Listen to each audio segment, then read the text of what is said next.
Daniel would later wish he had never left his apartment because around midnight he got a call from his friend Marcus, who sounded shaken, whispering instead of speaking, telling Daniel he needed a ride immediately from a place just off a rarely used service road outside Los Angeles.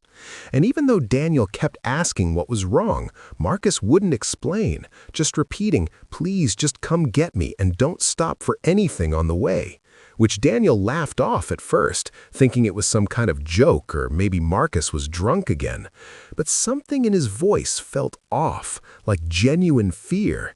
So Daniel grabbed his keys and headed out, the city lights fading behind him as he drove deeper into darker, emptier roads where street lights became rare and the silence felt heavier. And after about 20 minutes, he noticed something strange. The GPS signal started glitching, rerouting him over and over again, as if it didn't want him to reach the destination. But he ignored it and kept driving until he reached the service road Marcus had mentioned, a narrow strip of cracked asphalt cutting through what looked like an abandoned industrial zone. And right at the entrance of that road, his phone buzzed with a message from Marcus. "Don't trust what you see," which made Daniel pause for a second, rereading it, confused, before another message came immediately after. "And if you see me, don't stop." And that's when the unease turned into something colder, something crawling up his spine. But before he could call him back, the signal dropped completely, leaving him alone in silence. So he slowly drove forward, headlights cutting through the darkness, revealing broken fences, rusted machinery, and empty buildings that looked like they hadn't been used in years. Until finally, about halfway down the road, he saw someone standing near the side, waving their arms. It looked exactly like Marcus, same height, same jacket, even the way he stood slightly hunched. And for a moment, Daniel felt relief, instinctively pressing the brake, but then those messages flashed in his mind. "If you see me, don't stop." And his foot froze, hovering over the pedal, heart pounding as the figure stepped closer into the light. And something about it wasn't right. The movement felt delayed, like a bad video lagging, its arm raising a second too late, its head turning in a stiff, unnatural motion. And when Daniel leaned forward to get a better look, the figure suddenly stopped moving entirely, just standing there staring directly at him, even though the distance should have made eye contact impossible. And then, slowly, its mouth stretched into a smile that was far too wide, wider than any human could make.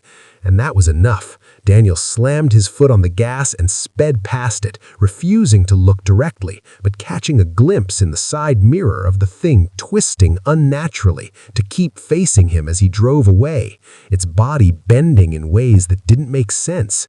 And just when he thought he had escaped, his phone suddenly came back to life, ringing loudly, Marcus calling. And Daniel answered immediately, shouting, "Where are you? I just saw you back there." But Marcus, sounding panicked, yelled back, "No, you didn't. I'm still hiding. You need to turn back, but whatever you do, don't let it see you again." And before Daniel could respond, the call cut off into static, followed by a whisper that definitely wasn't Marcus, something low and distorted saying, "You already stopped." And Daniel's blood ran cold because he hadn't stopped, or at least he didn't think he had. And that's when he noticed the speedometer slowly dropping, the car decelerating on its own, no matter how hard he pressed the gas, as if something unseen was resisting him.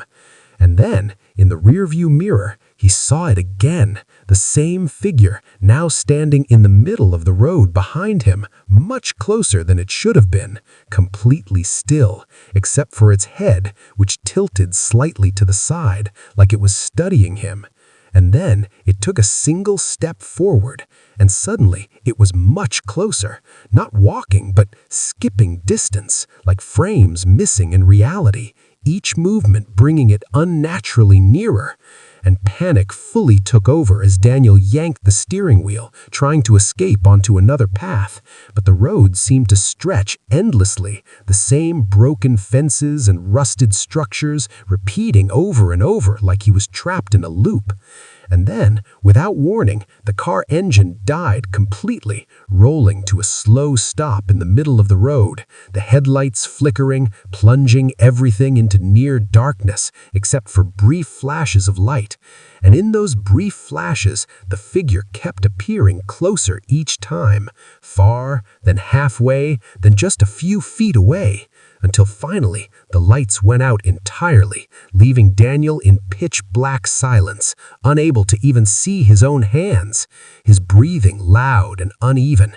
And then a soft knock on the driver's side window, slow and deliberate, followed by another and another until it became a steady tapping, like something patiently waiting to be let in. And Daniel squeezed his eyes shut, refusing to look, remembering Marcus's warning. But then the tapping stopped, replaced by something worse, the sound of the car door handle being gently pulled, once, twice, 3 times, each attempt more forceful than the last, until finally it clicked, unlocking with a soft but unmistakable sound, even though Daniel hadn't touched it. And in that moment, he realized the most terrifying part of all. Whatever that thing was, it didn't need him to stop the car. It just needed him to come looking for it.